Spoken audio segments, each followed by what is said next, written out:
Let's come back my new video. इस video में हम लोग जानेंगे कि पास्ट इंडिपेंडेंट टेंस किसे कहते हैं, उसका पहचान क्या होता है, उसका फॉर्मूला क्या होता है, उसके बनाने के नियम क्या होते हैं। तो उसके बारे में हम लोग जानेंगे डीपली से। पहले हम लोग जानेंगे कि पास्ट इंडिपेंडेंट टेंस कहते हैं किसको हम। पास्ट इंडिपेंडेंट टेंस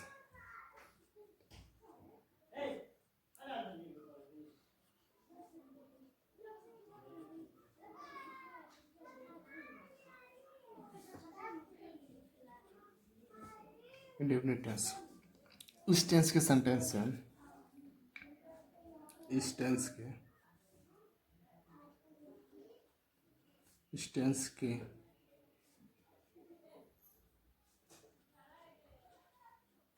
सेंटेंस से हमें यह पता चलता है कि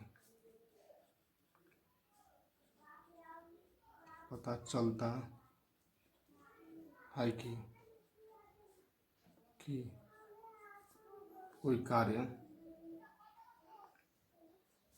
पास्ट टाइम में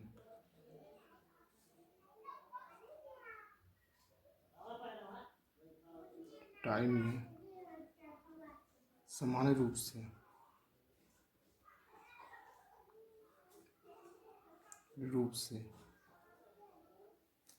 जारी था, समान रूप से होता है,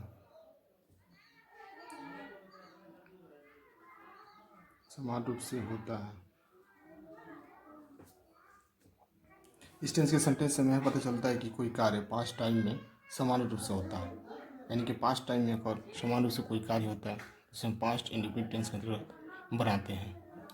उसका पहचान क्या होता है? जिस हिंदी क्रिया वाक्य की क्रिया करता है, जिस हिंदी वाक्य के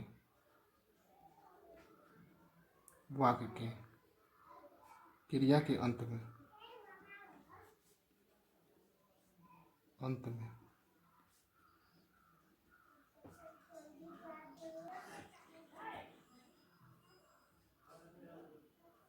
आ था, ई थी, ए थे, तथा, आ,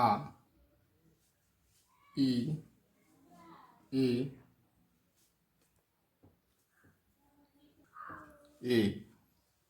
ईटीसी रहता है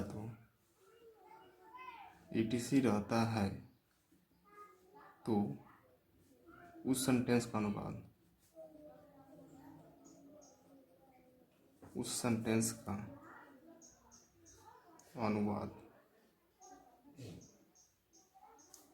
सिंपल प्रेजेंट टेंस या सिंपल पास्ट टेंस या पास्ट इंडिपेंडेंट टेंस में करते हैं।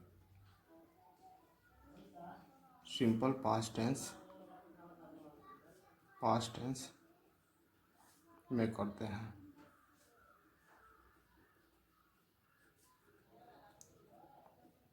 अब आता है formula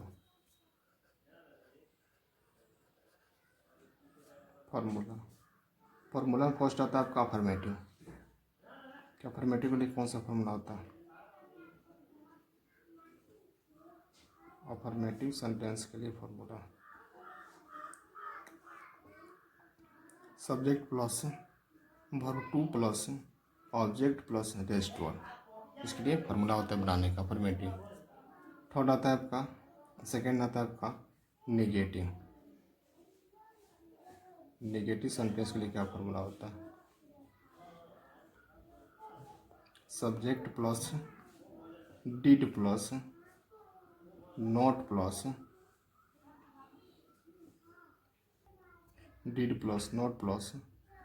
V1 plus object plus rest one.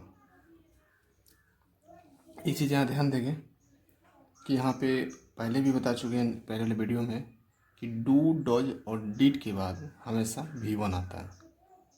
और जैसे उसमें आपका हुआ कि V1 और V5 की जगह पर हम लोग डू डज का प्रयोग किए हैं, उसे यहाँ पे V2 की जगह पे हम लोग डिड का प्रयोग करते हैं और उसके बाद आपका V1 आपका आ जाता है। इस तरह आपको चेंजिंग होता है हल्का। अब आता है सी में इंट्रोगेटिव सेंटेंस। इंट्रोगेटिव सेंटेंस तो हो जाएगा। इंट्रोगेटिव में आपका हेल्पिंग वर्ब बाहर आ जाता है, यानी आपका did plus subject plus V1 plus object plus rest word plus question mark, ये आपका इंट्रोगेटिव सेंटेंस बनाने का नियम होता है। अब आता है interrogative plus negative sentence. Interrogative plus negative sentence बनाने का, नेगेटिव सेंटेंस बनाने का फॉर्मूला। इंट्रोगेटिव वैसे ही रहेगा, बस इसमें नोट ऐड कर देंगे। तो हो जाएगा did plus subject plus note. अब हेल्पिंग वर्ब जब बाहर निकल लेता है तो सब्जेक्ट के बाद जो आपका आता है उसके पहले नोट का प्रयोग कर देते हैं। तो हेल्पिंग वर्ब बाहर निकल लेता है तो सब्जेक्ट के बाद आपका नोट का प्रयोग कर देते हैं। Note plus V1 plus object plus rest word plus question mark. अब आता है आपका ई नंबर में WH क्वेश्चन। WH क्वेश्चन का कैसे हम लोग उसका फॉर्मूला होता है, आपका क्या होता है। WH क्वेश्चन के लिए होता है WH word plus did plus subject plus V1 plus object plus rest word plus question mark. ये आपका WH क्वेश्चन के लिए बनाने का फॉर्मूला होता है आपका। ये WH word plus did plus subject plus V1 plus object plus rest word plus question mark होता है आपका। अब जानेंगे हम लोग कि F नंबर कौन सा आपका फॉर्मूला होगा। तो WH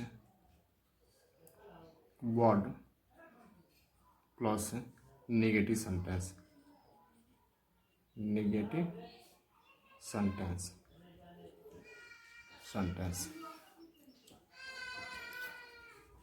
इसमें होता है आपका WH word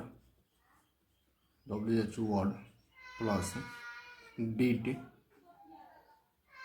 plus subject plus not plus V1 plus object plus rest word plus question mark, इसमें होता है आपका।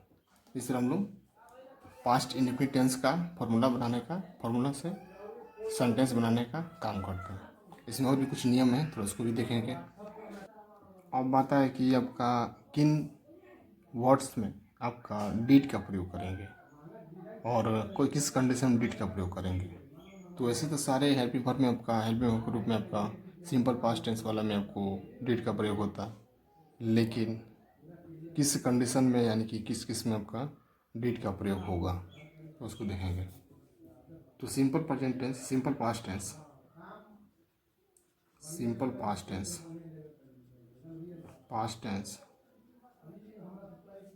में किसी भी सेंटेंस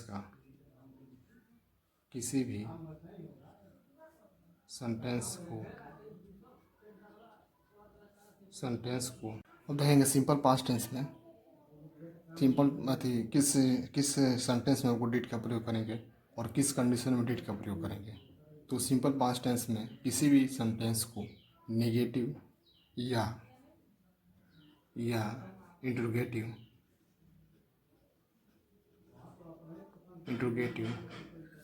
या WH question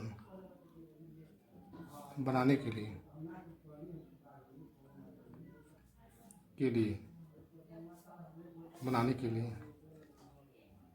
helping verb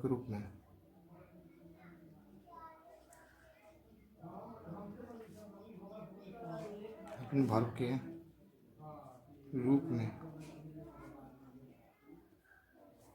did का प्रयोग करते हैं।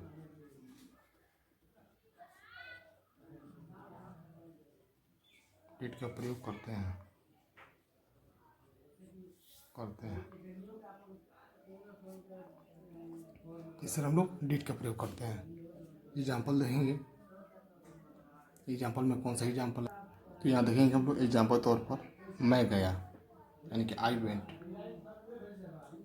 आई वेंट, मैं गया।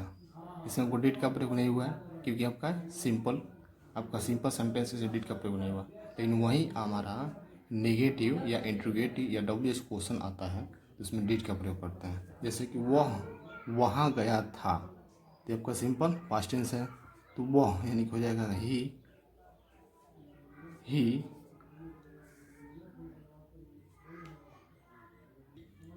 वह वहाँ नहीं गया था, तो हो जाएगा निगेटिव है आपका। तो निगेटिव के लिए क्या करेंगे, इसमें डिड का प्रयोग करेंगे। ही डिड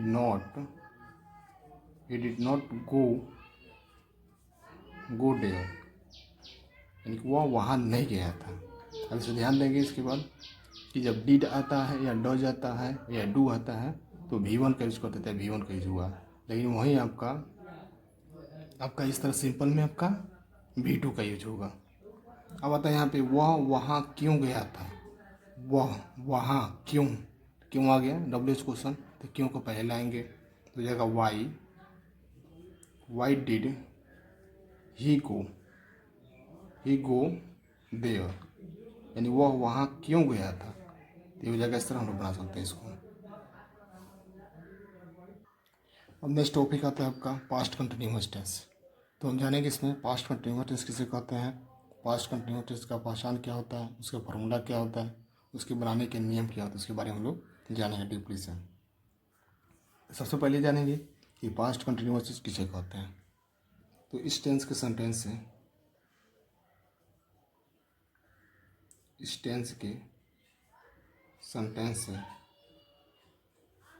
से हमें यह पता चलता है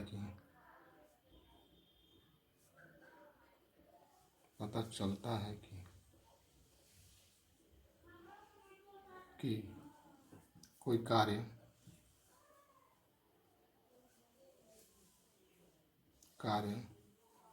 पास्ट टाइम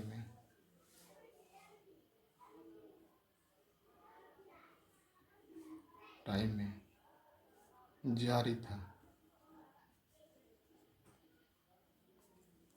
मतलब इस सेंटेंस से आपको, इस टेंस के सेंटेंस से यह पता चलता है कि कोई कार्य पास्ट टाइम में जारी था। अब नेक्स्ट आता है आपका पहचान। जिस हिंदी वाक्य के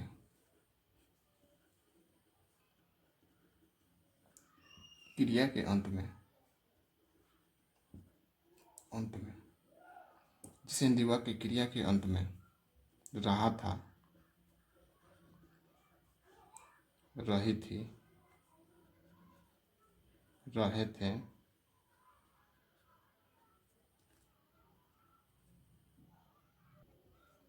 रहा था, रही थी, रहे थे, ETC रहता है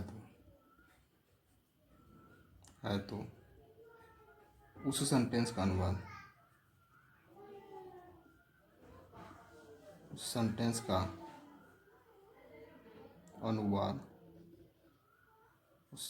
अनुवाद पास्ट कंटिन्यूअस टेंस में करते हैं।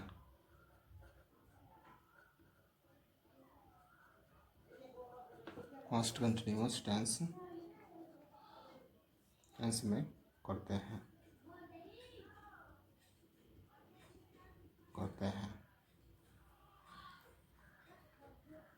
अब आता है आपका फार्मूला कौन सा होगा। फार्मूला आपका फर्स्ट आता है आपका अफर्मेटिव के लिए।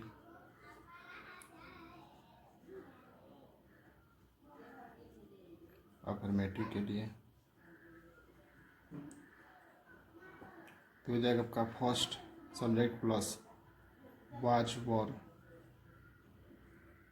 Where plus verb four plus object plus rest word. ये आपका होता है अफर्मेटिव के लिए बनाने का फार्मूला। इस तरह हम लोग अफर्मेटिव से negative, interrogative, W H question, W H plus negative बनाते हैं लोग। तो अब नेगेटिव देखेंगे। नेगेटिव सेंटेंस बनाने का फॉर्मूला क्या होता है। Subject plus was, were plus not plus भरपूर plus object plus rest word होता है। इसे ध्यान देंगे कि वाज वेयर क्या, वाज वेयर के बाद हमेशा नॉट आता है। जब वाज वेयर जब पहले आ जाता है तो सब्जेक्ट के बाद नॉट आता है। बहुत बात बता चुके हैं। अब आता है सी नंबर पे, इंट्रोगेटिव सेंटेंस। इंट्रोगेटिव सेंटेंस इसमें होता है आपका वाज वर, पहले आ जाता है आपका was were plus subject plus भरपूर plus object plus rest word plus question mark. बहुत सारे बच्चे मिसिंग करते हैं कि हेल्पिंग वर्ब के बाद नेगेटिव बनाना होता है तो नॉट का यूज पहले ही कर देते हैं या, लेकिन पहले नहीं होता है, बाद में होता है। और नेगेटिव बनाना होता है एसर्टिव एफर्मेटिव का, तो उसमें हेल्पिंग वर्ब के बाद हम लोग नॉट का यूज करते हैं। अब आता है आपका interrogative plus negative sentence.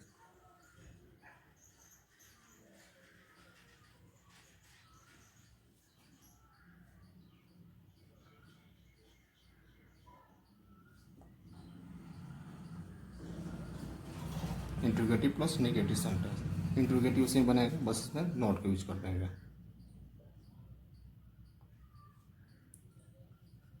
Was were plus subject plus not plus भरपूर plus object plus rest word plus question mark, इसे बनाते हैं हम लोग। अब आता है आपका ई नंबर में डब्ल्यूएच क्वेश्चन। डब्ल्यूएच क्वेश्चन का पास्ट कंटिन्यूअस टेंस का आपका फॉर्मूला क्या होता है। इसे होता है आपका डब्ल्यूएच वर्ड प्लस वाज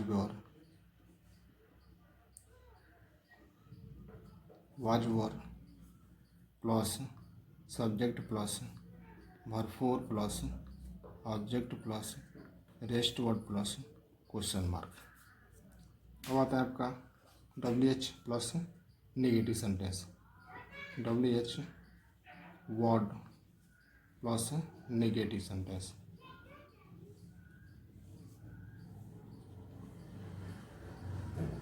इसका बनाने का फॉर्मूला होता है आपका WH word plus was were plus subject plus negative है तो नॉट प्लस भरपूर plus object plus rest word plus question mark बनाते हैं हम लोग। इस तरह हम लोग पास्ट कंटिन्यूअस टेंस का फार्मूला हम लोग देखें कैसे उसको हम फार्मूला में इसको कन्वर्ट करते हैं। अब इस तरह से हम सेंटेंस बनाना हो तो इस फार्मूला के आधार पर हम लोग कोई भी सेंटेंस बना सकते हैं हम लोग पास्ट कंटिन्यूअस से रिलेटेड सेंटेंस को। अब आता है इसमें कुछ और भी नियम है कि किन शब्दों को पहले वाज का प्रयोग किया जाता है, किस सब्जेक्ट के साथ वाज का प्रयोग किया जाता है और किस सब्जेक्ट के साथ वर्ब का यूज किया जाता है, उसके बारे में हम लोग जानेंगे। तो सिंगुलर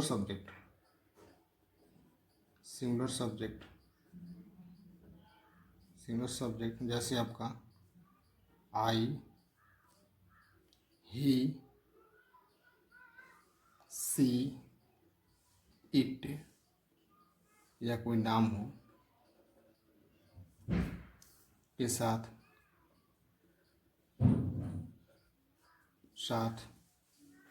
वाज का प्रयोग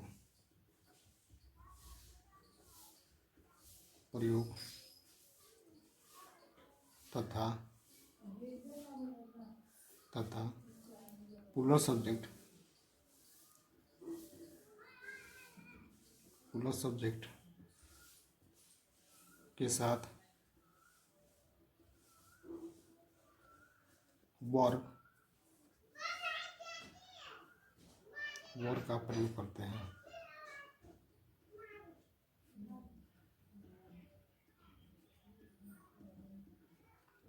इस तरह हम लोगों ने देखा कि पास्ट कंटिन्यूअस टेंस बनाने का फॉर्मूला क्या होता है, उसके नियम क्या होते हैं, उनके बारे में जाना।